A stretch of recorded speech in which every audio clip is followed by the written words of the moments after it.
Good morning students. मैं doctor Krishna Mishra, associate professor zoology, Samrat Prithviraj Chauhan राजकीय महाविद्यालय अजमेर। आज की इस ऑनलाइन क्लास में आप सभी लोगों का स्वागत है। हम लोग पिछले कुछ समय से क्रोमेटोग्राफी डिस्कस कर रहे हैं और इसमें हमने आयन एक्सचेंज क्रोमेटोग्राफी स्टार्ट किया था। आज हम इसका सेकंड पार्ट डिस्कस करने जा रहे हैं। आयन एक्सचेंज क्रोमेटोग्राफी का प्रिंसिपल, उसकी बेसिक हम लोग पिछले लेक्चर में डिस्कस कर चुके हैं। आज हम इसमें स्टार्ट करेंगे procedure of ion exchange chromatography से।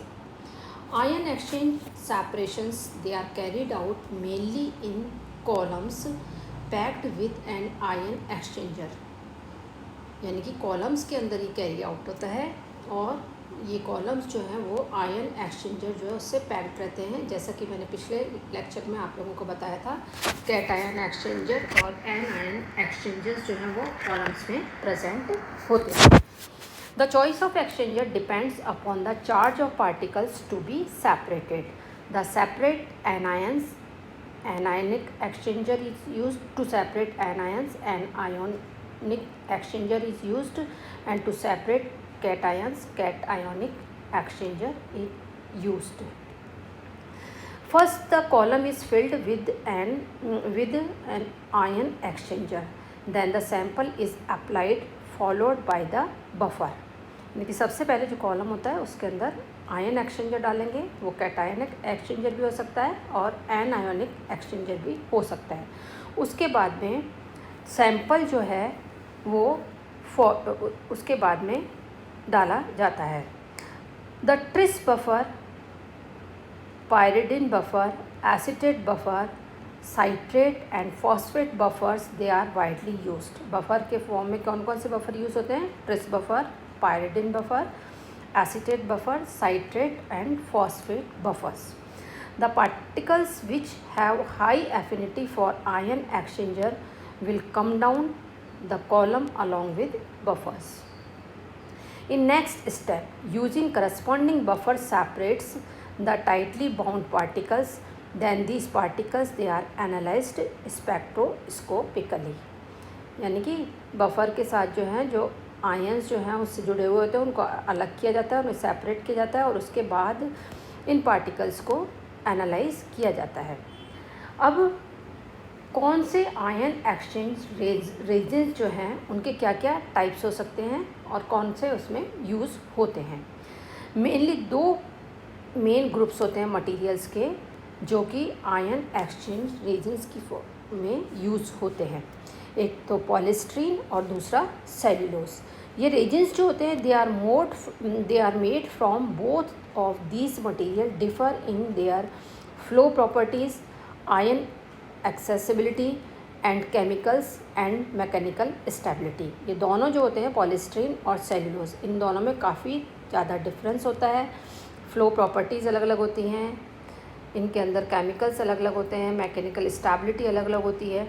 तो ये डिपेंड करता है कि हमें किस तरीके का आयन एक्सचेंजर यूज़ करना है। Polystyrene resins they are proposed by the polymerization reaction of styrene and divinyl benzene. The higher concentration of divinyl benzene produces higher cross linkages. Polystyrene reagents are very useful for separating small molecular weight compounds. ये smaller जो molecular weight compounds होते हैं उनको separate करने में काम आता है polystyrene. Increasing the cross linkages increases the rigidity, reduces swelling, reduces porosity and reduces the solubility of the polymeric structure. Sulphonic acids they are strong acids with good proton dissociation ability. By sulfonation process, acidic functional groups are easily attached to nearly every aromatic nucleus. यानी कि जो sulphonic group होता है acidic उसके अंदर जो acidic functional group होता है सल्फोनिक एसिड का, वो हर एरोमेटिक न्यूक्लियस जो है उसके साथ इजीली अटैच हो जाता है। Resins substituted with sulfonic acid groups, they are strong cationic exchanger. Sulphonic group से जो रेजिन्स जो है सब्सटीट्यूट होते हैं वो कैटायनिक एक्सचेंजर होते हैं और ये काफ़ी स्ट्रॉन्ग होते हैं। वीकली एसिडिक एक्सचेंजर जो हैं उनको बनाने के लिए कार्बोहाइड्रेट ग्रुप्स जो हैं they can be attach to the aromatic rings instead of a sulphonic acid group. यदि एसिडिक एक्सचेंजर वीक चाहिए, हमें स्ट्रॉन्ग चाहिए जब तक हमको सल्फोनिक एसिड ग्रुप की आवश्यकता होगी, लेकिन यदि वीक एसिडिक एक्सचेंजर चाहिए तो ऐसे में एरोमेटिक रिंग्स जो हैं उनसे हाइड्रेट ग्रुप्स जो हैं वो अटैच करवाए जाते हैं। If basic function groups are introduced the resins can exchange anion rather than cations. Strong anionic exchangers they are prepared with a tertiary amine. Strong जो एनायनिक एक्सचेंजर होते हैं वो टर्शरी अमाइन ग्रुप से prepare होते हैं और strong basic quaternary ammonium groups जो हैं उनसे प्रिपेयर्ड होते हैं। वीक एनायनिक एक्सचेंजर्स जो होते हैं वो सेकेंडरी अमाइंस के द्वारा प्रिपेयर्ड होते हैं और इससे वीक बेसिक टर्शरी अमाइन जो है वो बनता है। तो इस तरीके से स्ट्रॉन्ग कैटायनिक एक्सचेंजर अलग तरीके से प्रोड्यूस होंगे। स्ट्रॉन्ग वीक एसिडिक एक्सचेंजर जो हैं उनको प्रोड्यूस करने के लिए अलग ग्रुप्स की आवश्यकता होगी और इसी तरीके से जो वीक एनायनिक एक्सचेंजर हैं उनको प्रोड्यूस करने के लिए सेकेंडरी अमाइंस की ज़रूरत होगी, जबकि स्ट्रॉन्ग एनायनिक एक्सचेंजर्स जो हैं उनको बनाने के लिए टर्शरी अमाइंस की आवश्यकता होती है। अब हम बातें करते हैं सेल्यूलोज रेजिन्स। सेल्यूलोज रेजिन्स जो होते हैं वो उनकी के अंदर काफ़ी अधिक परमिएबिलिटी होती है to the macromolecular polyelectrolytes and they possesses a much lower charge density as compare to the polystyrene exchanger. Carboxymethyl cellulose cationic exchanger DEAE cellulose it is anionic exchanger. यानी कि जो सेल्यूलोज रेजिन्स होते हैं वो macromolecular poly electrolytes के लिए उनमें बहुत ज़्यादा परमिएबिलिटी होती है, जबकि जो पॉलीस्टीरीन रेजिन्स होते हैं वो छोटे स्मॉलर जो होते हैं मैक्रो मॉलिक्यूल्स उनको सेपरेट करने में काम में आते हैं। अब हम आते हैं कि जो एक्सचेंज मीडियम होता है उसका प्रिपरेशन कैसे होता है। देयर आर 3 स्टेप्स जो कि इम्पोर्टेंस के होते हैं इसमें, और एक्सचेंज मीडियम जो है preparation of the exchange medium के अंदर जो स्टेप्स हैं वो हैं swelling of the medium that is pre cycling, removal of very small particles, then equilibration with the counter ions. अब पहला है swelling of the medium that is pre cycling. Swelling makes the functional groups to be exposed for ion exchange. The swelling of an ionic exchanger is usually carried out by treating it first with an acid that is 0.5 and HCl and then with base that is 0.5 and NaOH. Exactly the reverse is the case with cationic exchanger. The matrix can be treated with EDTA for impurity elimination. तो इस तरीके से medium की swelling या pre cycling जो है वो prepare की जाती है। Then removal of very small particles, this fine will decreases the flow rate and the unsatisfactory reactions. To remove fines, the exchanger is repeatedly suspended in a large volume of water, and after the larger polymers have settled down, the slow sedimenting material it is decanted. यानी कि जो smaller particles होते हैं, जो fines होते हैं, उनको remove करने के लिए जो एक्सचेंजर है उसको बार बार बहुत सारे पानी के अंदर सस्पेंड किया जाता है। नेक्स्ट है equilibration with the counter ions. This is accomplished by the washing the exchanger with different reagents depending upon the desired counter ions to be introduced. NaOH counter ion to be introduced is sodium ion.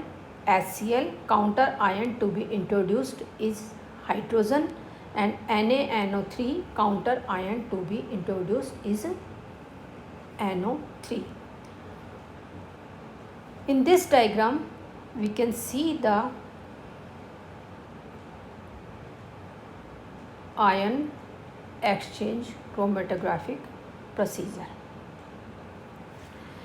Then choices of buffers. Anionic exchange chromatography should be carried out with cationic buffers. Cationic exchange chromatography it should be carried out with the anionic buffers. दोनों के अंदर buffers जो है opposite होंगे. The constant of the buffer should be as near as possible to the pH at which the system is buffered. Okay, this results in high buffer capacity which can withstand the local changes of pH in the column easily. Buffer pH range की हम याद बात करें तो ammonium acetate जो है उसकी range 4 to 6 होती है, पायरिडियम की फॉर्मेट की 3 to 6 होती है, अमोनियम कार्बोनेट की 8 to 10, ammonium formate 3 to 5, pyridinium acetate 4 to 6.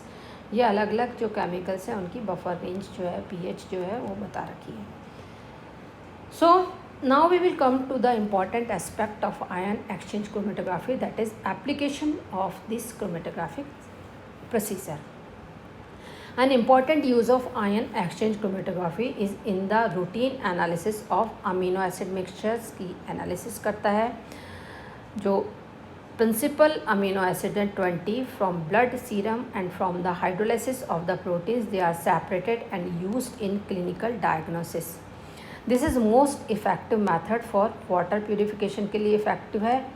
Complete deionization of water or a non-electrolyte solution is performed by exchanging solute cations for hydrogen ions and solid anions for hydroxyl ions.